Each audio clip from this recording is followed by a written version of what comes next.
Okay, welcome back to Nick Lenz's Comic Corner Classic, Less Known Classics.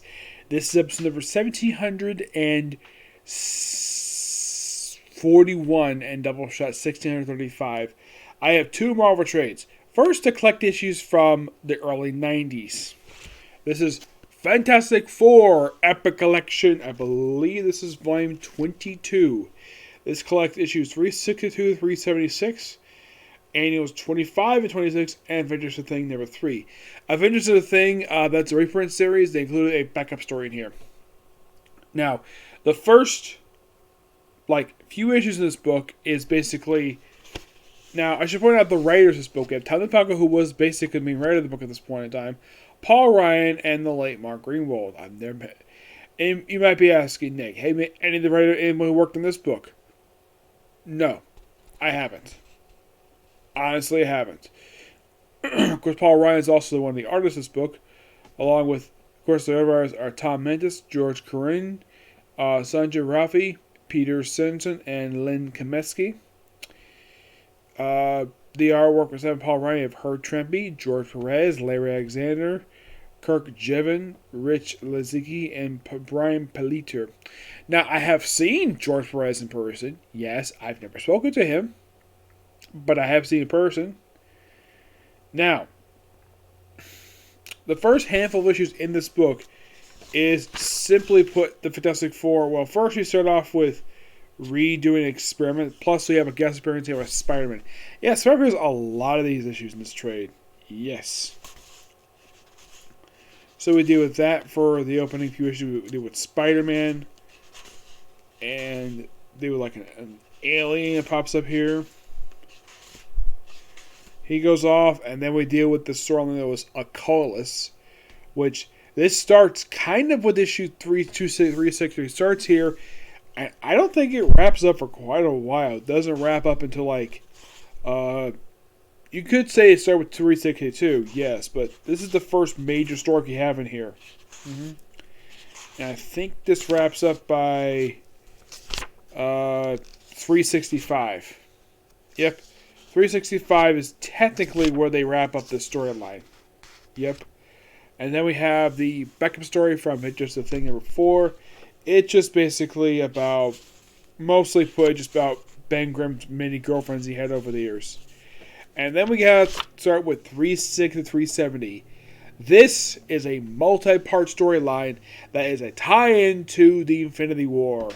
Yep, it's mostly put Fantastic Four up to during the storyline. Now, if you read the main book, there's at one point, it looks like, though, you have Reed Richards fighting an evil duplicate of himself. And they don't really show exactly what happened. Here, they kind of do, where Evil Richards defeats the active Richards by also does something really creepy, by shoving his hand down his throat. Yeah, seriously. So they show him fighting. Yeah. And they're not the only ones. Oh no, we even have a fight between Ben Grimm and Eva Ben Grimm. Thanks to Pup Master. And we also return Lygia. Yes. Human Torch's ex-wife. Yep. And then we see the Gam bomb detonating happen in the main book, where part of Expo is destroyed, and this remains like this for the remainder of the book, where the top building roof has been destroyed. And it seems as though after the events of Infinity War, it's not a priority for Reed Richards to get fixed. You would think, though, because he spent a lot of money to get this building built, he can't afford to get this building fixed. I don't know, it's kind of weird. But yeah, the Infinity Crusade issues are really good. There's a weird thing in here with Agatha Harkness, who's here with Franklin. Yeah, there's a weird thing involving him. Mm-hmm. We see return of Malice in this storyline. Yes, Malice. That was something that was conceived back in the 80s for basically Inferno. So they bring back Malice. So let's have Sue Storm wear this very skimpy attire and be evil. Yeah, and the way that she was able to snap out of this was by Reed Richards insulting her, slapping her, and then ripping off her cape. Yep. By the way, the Watcher shows up in the storyline. Yep, the Watcher. And by the way, it wraps up at 270. Yeah, it's a very long story arc issues for the Infinity War. Approximately about 5 issues. Really fun issues overall. And then at the end of 370, Return of Lyra. Yep. And before we move on to the main book, we have the annual, where it has basically Fantastic Four and the Avengers taking on Kang the Conqueror for the Citizen Kang storyline. It's one of these annual type of things, and it was the next annual doesn't involve it at all, but it's a really fun annual. We even have Moondragon and Mantis. Yes, two beautiful women, who I should point out are both creations of Steve Eckhart, and they're fighting each other. Sexy cat fight, sexy. And, oh, by the way, it was actually retconned that Moondragon is in fact the daughter of Drax, the Destroyer. Yep, I know, Mantis. I believe Moondragon is a creation of Steve Eckhart. Let me take a look about that.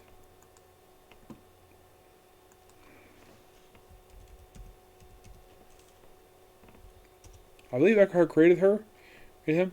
No. Moondragon was not created by Steve Eckhart. It was created by Bill Everett, Mike Fredericks, and George Dacascos. My mistake about that. But it's interesting to have two sexy ladies who have been loosely associated with the Defenders over the years. Some time travel stuff in here, which is really fun. Yep. And then we have the aftermath of, well, Infinity Reed Richards is focused on an experiment. Yes, he focused on an experiment. And then also, Sue Richards puts on a brand new costume that she sports for the next few years.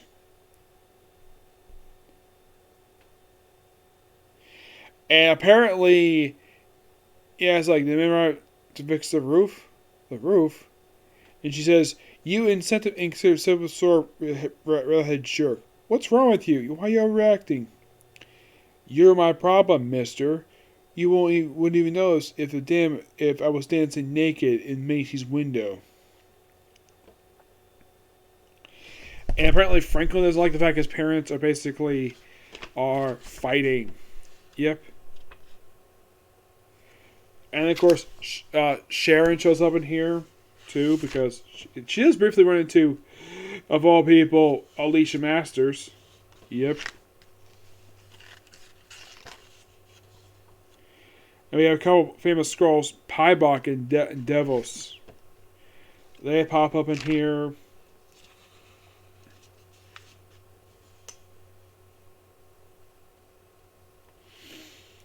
Yep, and then the Watcher shows up, wearing a slightly different arm or attire. Yep.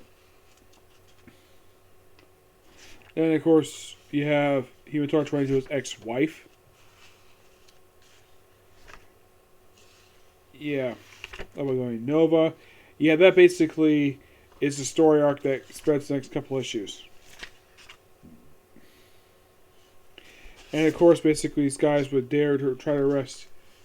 Well, just back up. I want you to arrest my brother.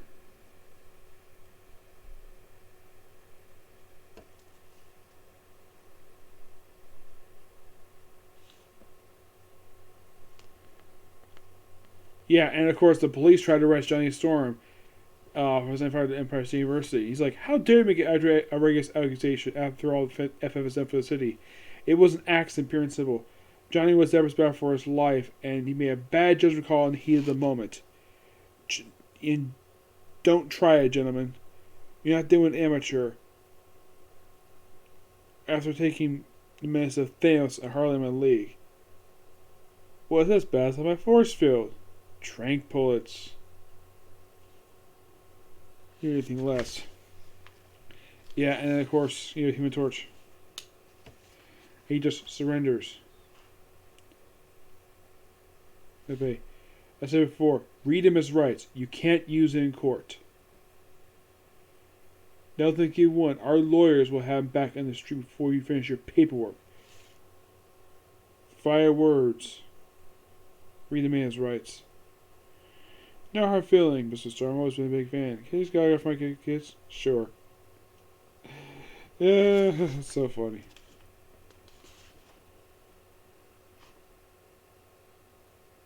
So you see him again, and then we have something that I think is quite hilarious. That, oh yeah, the roof of the building not been fixed. So you go speak to the tenants. I just if you want to see me. Actually, refer us to take our plane directly with Mr. Richards. I'm afraid he's presently out of town. What's even be the problem? That flame freak you call brother is a problem. He's a true menace to the neighborhood. Mrs. Archer's blunt. He goes crazy to fire herself. What about the roof of his building? It got blown up weeks ago. Probably one of your husband's dangerous experiments. It was a freaking bomb! Wow, this woman is so stupid. Husband's dangerous experiments. You may not ever to repair it. If you're so happy, Mrs. Archwell, perhaps you should move. Don't be impert, young lady. You should be ashamed to flaunt yourself. You're a married woman and mother. Does my costume offend you?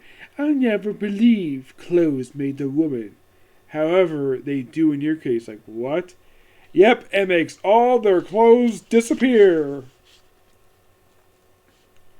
On the contrary, you can't do this to me. On the contrary, I'm the invisible woman. I can employ invisible energy to make your clothes disappear and do whatever you wish. Now, you wish yourselves disappear. Meeting adjourned. Obviously, waste our time here. I would never. Is that with my eyes? Just remember a stunt like that. Any particular reason?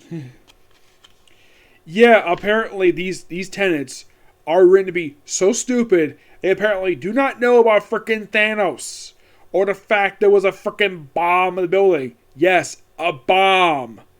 Wow, that's so stupid. Yes.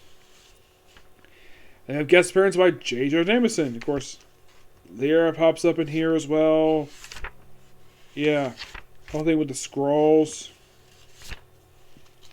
You have Thing can turn back into human. Kind of a weird set of issues.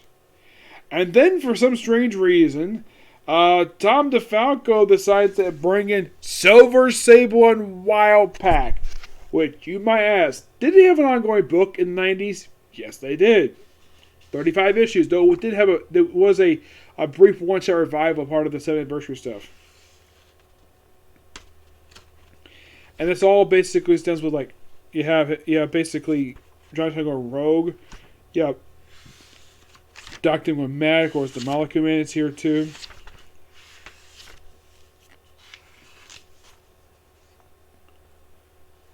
Who does various other stuff here.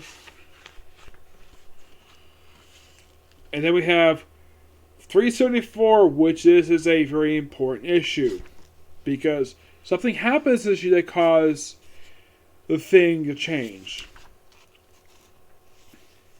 You have stuff with Secret Avengers. And you have Reed Richards finally coming back and saying, Giant set fire to State University costing millions of dollars in damages and fled police. What's wrong with you, Susan? Let this happen. Oh, it was supposed to happen. It's all my fault. Johnny was attacked by Pybok, Devils, and Legend. They could have killed him if he hadn't gotten Nova. I don't suppose it matters to you. And of course, Miss Thing is like, she Thing is like, something has happened to Sue. It's changed her. She's become so aggressive lately. That right, nasty. Can't worry about it now. Ben, best time. We still need to talk. This is peachy. Delicious. I still love her. Yeah. And of course, then you have where Franklin overreacts. And you have Doc Doom put on this silly attire. Yes, Doc Doom puts on a silly armor. He changes out the Jack Kirby look for this gaudy outfit.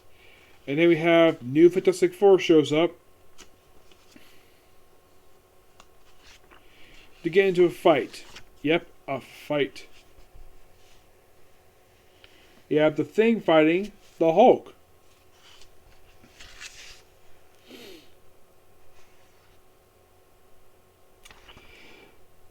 Yeah, plus I love Sue's reaction. Like, nice guess, beware, mutant. The woman has her alarm is tension in the last show. Nice guess, Ghost Rider. But I was only informed Invisible would protect me. And my darling spouse. Thanks for assist, sweetheart. Anytime, honey buds. It's so funny. Yep, Spider-Man fighting Charbal. And of course, you have the Inhumans pop up here because, of course, they're here. And we have Wolverine, basically, where look like he's about to take on Sue. And like, take a bad shot. Hey, you little creep. That's your lady. That cuts it, Grim. No one gets better at that. And then Wolverine slices at Thing's face. You're like, you freaking little psycho. Grandma didn't. Never meant to. And he whacks him away. Needs medical attention.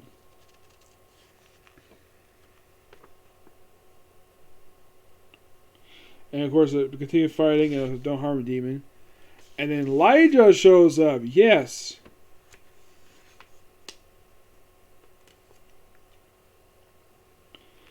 Yeah, and then of course, deal with more stuff with the new Fantastic Four. And then we have the new Fantastic Four. And then we have the cover. And now you understand the reason why Ben Grimm wears a silly helmet. Because of what, and then of course they're summoned to the Blue Moon, where basically we put the Watcher. And then the joking, I think, is quite hilarious. So why do you call us? Weren't the Avengers in town? Why is he a fan of the X-Men like everyone else? I wonder if that's Tom DeFalco acknowledged the fact there's a lot of X-Men fans in the 90s. Yes. And by the way, this is 375. Yes, 375. Or it deals with stuff with the Watcher. And here is Ben Grimm's face. And the reason why he has to wear that thing. Yeah, Wolverine did that to him. This lasts for a brief period of time. And basically the next couple issues just has the Fantastic Four and the Humans trying to take on Doc Doom with his new stupid looking attire. And then we have apparently what seems to be this guy in a robot suit show up at the Richards place while they're fighting all this stuff. And then of course they finally get home. And the guy in suit is Ray Richards' own father, Nathaniel Richards. Yes. Then we have flashback to Days of Future Past in here, which is so awesome. Love Days of Future Past. And then, of course, Ben Grimm wears his silly helmet. Then, of course, some weird stuff happened here. Strange illusions. And then, probably by far the strange thing happened, like, Franklin disappears on a time platform. And it appears to be Nathan going back, but no, it's actually Franklin as a teenager. Okay, you're probably thinking, wait. Child of a famous superhero who was a child and aged to be a teenager. Like, does that sound very familiar to you? Yes, as it happened very recently, that's a few years when they had John K. age up to a teenager. This is Franklin Richards as a teenager who later on takes the name of Psylord and gets his own superhero team, Fantastic Force. Yep. And then the very next thing that happened in this trade is the 26th annual Fantastic Four. You're probably thinking, is this the last annual Fantastic Four in this period of time? Well, let's find out. I don't think it is.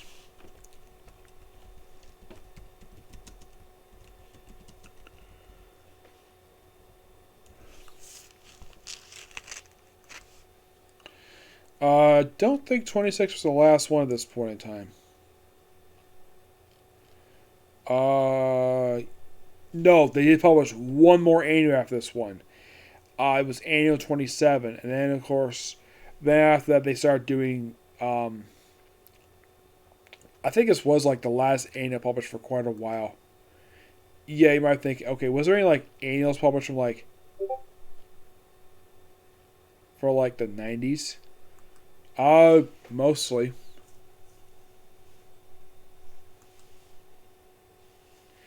Yeah, it was like any annuals published from like 95. I'm looking here. I don't think there was. No.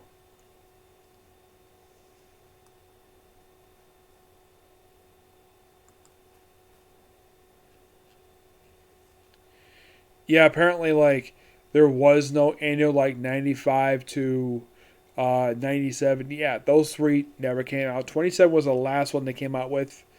for about 4 years until they did 98-01, and then they published 2 more annuals since then. And I think they have published 1 other annual since then. Yes. It was for a recent volume of Fantastic Four. Mm-hmm.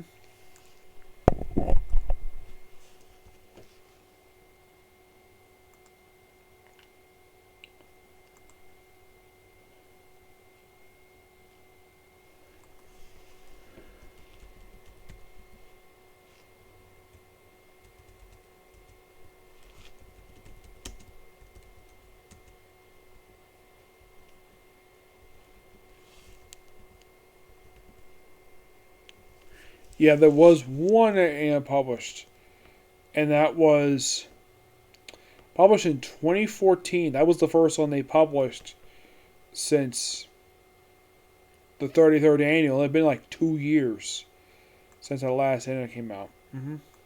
Yep. This one just a regular standard annual, just a couple of stories in it. Yeah, but really good stuff here. Love it. I give this book a 9.5 out of 10. Just dang good book. Alright, next up it is The Death of Doctor Strange. Written by Jed MacKay. Artwork by a couple of different artists on here. Actually, one. Lee Gerbert. This simply put, this back. Here's the thing about this book. Not the first time they've done something like this, Marvel, where they kill off a character at the end of a miniseries. Where you have death of something. Well, last time this was back in 2014 when they killed off Wolverine. Yep. So the story starts off with Doctor Strange, where he basically answers the door after doing like a normal thing, and then he gets killed. Yep, Doctor Strange dies. And everyone's wondering who killed Doctor Strange. And he's there with Dr. Voodoo, Scarlet Witch, surprisingly not here, and Clea does show up a little bit later because there's also like an invasion going on, and apparently it's fueled by another Doctor Strange. Yes, except this version is, I kid you not, this one must have been from like the 60s. Like a normal day in Doctor Strange life, and he just exercises people, goes to Strange Academy, then he dies.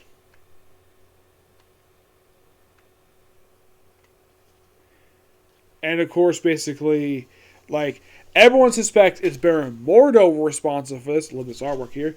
He actually is not responsible for this. Nope, he was the obvious one. And then we have Zelma, who basically gets contacted by the Avengers. And then we have this Doctor Strange show up. Yeah, this is the Steve Ditko original look for him. Yeah, oh, and they have a little nod here, which I'll get to that. So we have various people, various characters, like, this is before he became the Sorcerer Supreme. Yep, so he basically tells like what's going on. And then he have Clea drop, this beautiful Clea drop in his arms. Like, oh, man, what's with privilege? Wait, a girl from Dark Dimension? Clea, you're not Steven. Who are you? Where are you? Clea, what's happening? The world of their planes have been invaded. Agman, Umar, the rest, they're not invading. They're fleeing. Fleeing from whom? The mothers. The 3 mothers. Yeah, it's a typical Doctor Strange story. And apparently, these are the 3 mothers. Yep. And then the Avengers show up. Well, it's Cap, Iron Man, Thor, and Captain Marvel. And Doctor Strange, you have Doctor Strange. Baron Mordo, obviously, his assistant. Dr. Voodoo, Wong, and Clea. Yep. Yeah, and I love what he says here. Be gone, monsters. This woman is under protection of Doctor Strange, master of black magic. And then you have Baron Mordo saying, I forgot you used to call yourself that. Which, kudos on the fact Jed MacKay remembered that he used to be called Master of Black Magic. If you read the debut appearance of Doctor Strange, 110, he referred himself as the Master of Black Magic. So, this could be, like, not long after that particular story. Interesting. And you have Thor pop up in here doing some action. Of course, Thor would pop up in here. Oddly enough, the one complaint I have with this miniseries, the main book, no Spider-Man. And you're thinking, like, okay, the book was coming out at the same time as Spider-Man Beyond. You could have Ben Reilly pop up in the book. But nope, no Spider-Man. Nope, he's too busy. And then you have Doctor Strange doing autopsy. Well, this Doctor Strange autopsy on himself, mind you. Yes, and he's assisted by. And you're thinking, who is assisting him? Jane Foster. Yes, and she mentions, "Oh yeah, I saved your life from the grave, but not longer Strange." Happened in issues 4 and 5 of Valkyrie Jane Foster. It's like from death himself. No, he's a custom idiot, a dead one though. Okay, that's quite hilarious because it keeps dying, and of course, she is bringing the fact that this Gerber is the brother of a superhero. So basically, then you have apparently this creature. This is the reason why that he was killed. This creature looks suspiciously like Galactus, but it's not Galactus. Don't worry about that. And of course, all the Avengers, and of course, he basically has figured out why he was murdered. As for who and what, don't know. And apparently, he doesn't know who Galactus is. Who Galactus is, basically. And stuff related to X-Men. It's like, what are you going to do, Doctor? And we must destroy the office of Sorcerer Supreme, Captain America. Now I know why of my death, or means how and who needs avenging. Yeah. And of course you have Clea making out with Doctor Strange like, no, this is not done. You're a brilliant, beautiful woman, but I'm not the man you grieve for. Not yet. We have fair to take advantage. No, I'm sorry. Mistress must return.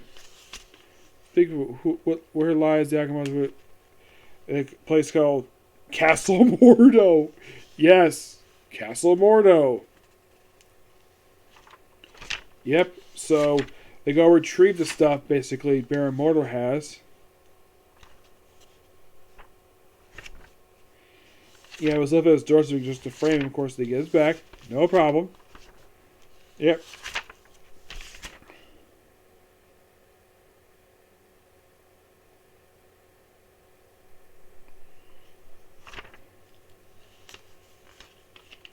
He apparently doesn't know what to do, and of course, Clea gives a peck in the cheek. I thought you were Doctor Strange, Master Black Arts. I believe in you. Came from specific to anything.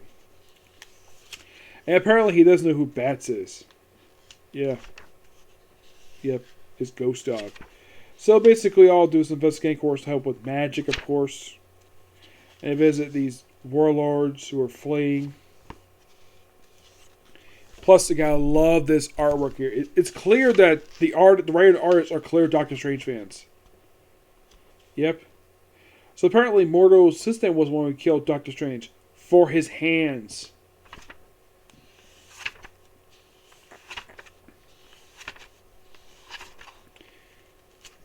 Yep.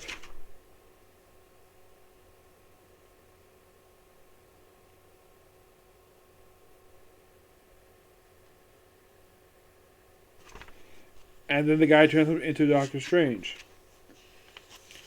Takes a man's body. You have apparently what happened in the tie-ins, where you have the Avengers and the X-Men fighting off against various creatures, and you have the X-Men coming back for this one last issue here to fight this baby creature.